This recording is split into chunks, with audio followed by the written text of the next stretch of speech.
This is a story of how a simple old man becomes an indestructible killing machine just after a crash with a bunch of drunk driving aliens. Things start off by meeting our protagonist, Ichiro Oniyashiki, an old man with an apparently sad grin on his face. He's driving his family to their new home, and as they reach outside of the house, his daughter, Mary, is shocked by how imposing it is. A few moments later, the garage door opens up, revealing a yellow sports car driven by none other than the actual owner of the house. They make introductions, and after he drives off, we get a glimpse of the actual house in the shadow of the previous one, which with all due respect, looks much cozier in my opinion than the previous gray one.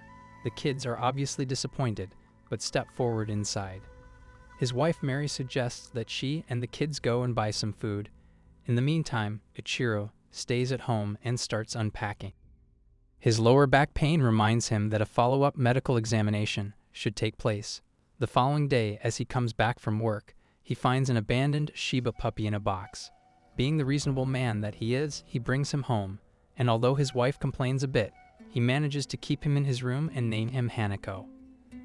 At the doctor's office, he receives the grim news that he has stomach cancer and has 3 more months to live.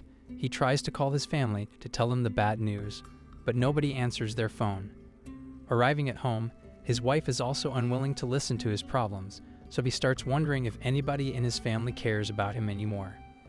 After taking his dog for a walk, he arrives on a hill, and while on his knees, starts hugging Hanako while crying. All of a sudden, he sees a cool-looking teenager stand next to him, and at that moment, reality seems to distort and a spaceship crashes in their spot. Hanako seems fine, by the way. In the next scene, we see what looks like an alien neural network that reports the crash, mentioning that while the ship was fine, there were 2 life forms destroyed. They order for the life forms be restored, so they don't leave a trace, even though the only components they have available are weapons of destruction. The next morning, Ichiro wakes up on the same hill feeling unusually refreshed. When he gets back home, he notices that food tastes different and has an unusual thirst. He also notices that he doesn't need his glasses anymore after being bumped by someone on his way to work. After receiving yet another X-ray, the doctors are left confused as the image shows just a white area in his entire body and end up blaming the faulty machine. On his way back home, he checks his phone, noticing that it doesn't work anymore. After breaking it to see what's inside, it shows it being completely hollow. All of a sudden, his arm begins steaming and he understandably freaks out. He stops and tries to keep calm while letting Hanako lick his hand. This triggers a sudden response of his body and dozens of high-tech weapons reveal from under his skin. Trying to divert his hand from Hanako, he sprays everything he ate that day on his wall, which apparently Hanako still finds delicious. His arm goes back to normal and, understandably, starts investigating his body. When he feels something under his chin, he presses it, only to instantly open his entire body up, showing tons of weaponry all over. He is shocked to see that he is now some sort of cyborg. He returns later at night, at the place where the crash happened, wondering if he's still human anymore. We see some teenagers picking on a homeless man somewhere in the vicinity. Ichiro intervenes to save the homeless man, but gets easily overpowered and even mortally hit in the head with a baseball bat. The teenagers leave him lying dead on the ground and pursue beating the homeless man. Suddenly, Ichiro's defense system turns on, and it fires warning shots in the vicinity of the kids surrounding the homeless guy. This causes them to run away in fear, while at the same time, the unconscious defense system scans every single one of the wrongdoers and researches their whole backstory. It also reveals to the whole world and the internet all the wrongdoings so far as well as their personal information. A short time after, the homeless man thanks Ichiro for what he did to save him, which makes Ichiro cry right after, as he realizes that even as a machine, he still has the heart of a human and good intentions behind his actions. The next day, we meet Hiro Shishikami, who notices that his best friend has been missing school for a while after being beaten up by some bullies. He goes to his place and stands by his bed. While reading the latest issue of One Piece, he starts crying for some reason. When his friend Ando wakes up, he asks why he hasn't been to school and jokingly asks if he's the serial killer who's been shown in the news lately. Shichigami tells Ando that he's not what he used to be and shows him the same ability that the old man has. Ando is amazed and thinks this is some sort of magic trick at first. Shichigami doesn't elaborate and asks him to go outside for a bit. Once outside, He points his fingers at a flock of crows, scaring them away, but as they fly away, he points his finger at one, and just by saying bang makes it drop out of the sky. Needless to say, Ando is quite shocked. Next, they go to a tech store, where Shichigami turns all the TD images into lewd videos, making the employees desperate to try and fix the issue to no avail. Ando is still impressed by what he can do and thinks they're awesome tricks. For his last magic trick, however, Shichigami goes to a busy street and, like a conductor, orchestrates all the cars crashing into each other. At this point, Ando doesn't believe it's a trick anymore and starts to get seriously worried. Back at Ando's place, Shichigami reveals his jetpack and ability to fly, and tells Ando that he should come back to school, assuring his safety in case anyone bullies him again. On his way home that night, Shichigami spins blindfolded on the spot and picks a house at random, in which he enters uninvited. Using his finger gun, he mercilessly shoots down the concerned woman he found in the kitchen, as well as following to kill the father and then the child as well. After this grim turn of events, he states that he finally feels alive, unlike our boy Ichiro, who felt alive by helping others. The oldest family daughter comes inside, shocked by the discovery of her family's bodies on the floor. She finds Shichigami in the hallway, staring menacing at her. He asks her to have a small chat, and while crying, she asks him what he wants. Unmoved by the whole thing, he asks her what manga she reads. Through her tears, she manages to mention One Piece and Attack on Titan, which excites the young boy. Still afraid, she asks him if her young brother and father are also dead. In response, he wonders why that matters, as they were just talking about One Piece. She begs him not to kill her. We see Ichiro in his room, scanning the area, to listen if anyone needs help, and hears the girl crying out loud for help.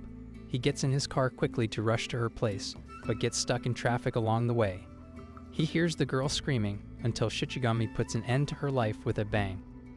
A short time later, Ichiro finds the carnage in the house and is devastated he couldn't get there sooner. At that moment, we hear Shichigami talk to himself, saying he must have missed their grandpa, and proceeds to shoot him as well in the head. As he walks out of the house, Ichiro makes his way out as well, surprising the young man, who decides to fly away. Ichiro realizes that must be the teenager he saw on the hill back then, having the same powers as he does. On a separate night, on his way back home, Ichiro sees a group of thugs cutting their way in front of a bunch of people waiting in line for a taxi. One of the men politely asks them to wait in line, as they've been waiting for long. The thugs, deeply insulted, drag the man to a separate alley with our boy Ichiro following suit. The man offers them money to leave him be, but they say it's too late for that now. Ichiro shows up and says he will take it from here, while assuming a hilarious fighting stance. He gets hit in the stomach, but is unshaken and counters the punch with a series of moves that makes the thug do a series of sick flips. While his moves are clunky, it's enough to touch them to knock each of them out. The man thanks Ichiro for saving his life, to which he responds that he's just glad he's okay.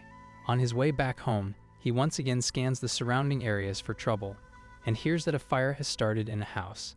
He's worried this time he'll be late again, so he remembers that Shichigami had the ability to fly. He seems unable to make it work no matter how hard he tries. However, he starts singing the Astro Boy theme to himself, and somehow that triggers the jetpack activation. While clumsy in the beginning, he managed to master the flying and quickly get to the house on fire. Once arrived, he saves the father and grandmother stuck inside. He mentions to the people he saved that they shouldn't talk to the police about his help. Once he makes it away, he's thankful that he could save them all in time and cries tears of joy. In another scene, Shichigami convinces Ando to finally come to school, assuring his protection. As predicted, the bullies show up and grab Ando to bring him to the roof to beat him up again. Shichigami grabs the hand of one of them and tells him he should let him go. In response, he gets threatened as well while putting his hand on his head. Then Shichigami casually grabs his arm, forces him to the ground, and makes him ask for forgiveness and to say that he'll never come near them again. After school, the two friends found themselves on a rooftop, and Shichigami hands a pair of binoculars to the unsuspecting Ando. When Ando puts on the goggles, he can see the bullies from before in the schoolyard and starts hearing Shichigami saying bang repeatedly.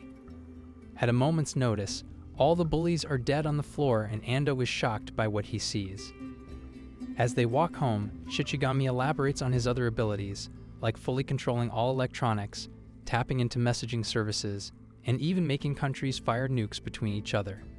Ando says that he doesn't want to be friends with someone who thinks so lightly of murder and wants to stop seeing each other. Shichigami agrees to his request, even though he doesn't understand why he'd do something like that, and casually tells him to not skip school anymore, showing some signs of care. In another place, Ichiro finds 2 stray cats that remind him of his own dog, but shortly after, the cat's mom gets hit by a car. Ichiro jumps to help but realizes he might not have time to go to a vet. Instead, he believes that the system inside of him could help with that, and so it does, as the cat miraculously is healed after the system scans and heals it.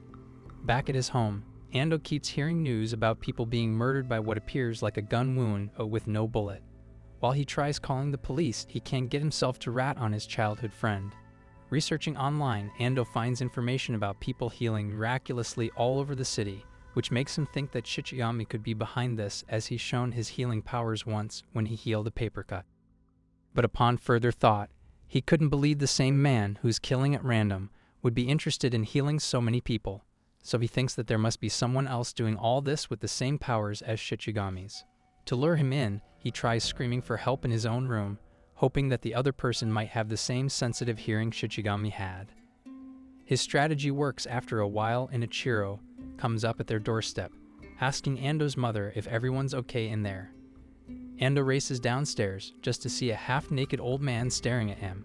He asks Ichiro if he's shirtless because he flew to his place, to the confusion of Ichiro, who asks him how he can possibly know that.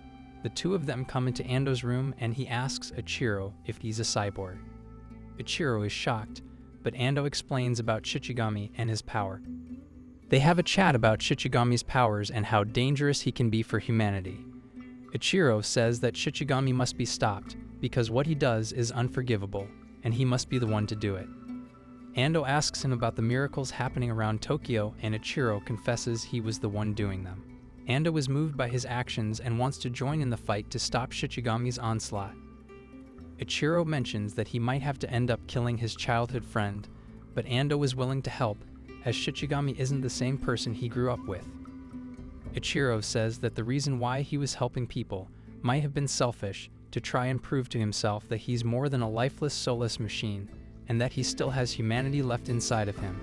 Ando says that he's more human than anyone he ever knew, and that he is willing to give his life to help him in any way he could. At school, a girl named Shion runs after Shichigami, confessing she has feelings for him after seeing how he saved his classmate from the bullies the other day. To that, he just thanks her and goes away casually. Later at night, Shichigami and his mother are having a talk, where she confesses that the doctors found that she has pancreatic cancer, which seems to have spread to her lungs as well, and she's been given about a month to live. He hugs her, crying, and tells her that he won't let her die, but little did she know that he actually meant that literally. Ando goes with Ichiro to a vacant junkyard to help him hone his combat skill to be able to match Shichigami's. They assemble a huge pack of scrap metal to use as target practice. However, Ichiro only knows how to use his fists, like the Chad that he is, but after some hard trying, they manage to trigger his arm into a big cannon which obliterates the entire target they built. In the morning, Shichigami watches the news about the murders with his mother, who's saying that someone like that should be sent straight to hell. Shichigami asks what if it was him who did it, and she responds that she would follow him to the grave. The next day, at school, Shichigami receives a phone call from his mother, which apparently he answers with his hand, as he has somehow transcended phones. She mentions that a miracle happened and she's now completely healed somehow. The same night, Shichigami rethinks his actions and makes a promise that from now on he'll stop killing people. However, when the morning comes, the doorbell rings, and right after, police storm inside their house. Thanks for watching, guys. This was part 1. Make sure to subscribe so you don't miss part 2 when it comes out.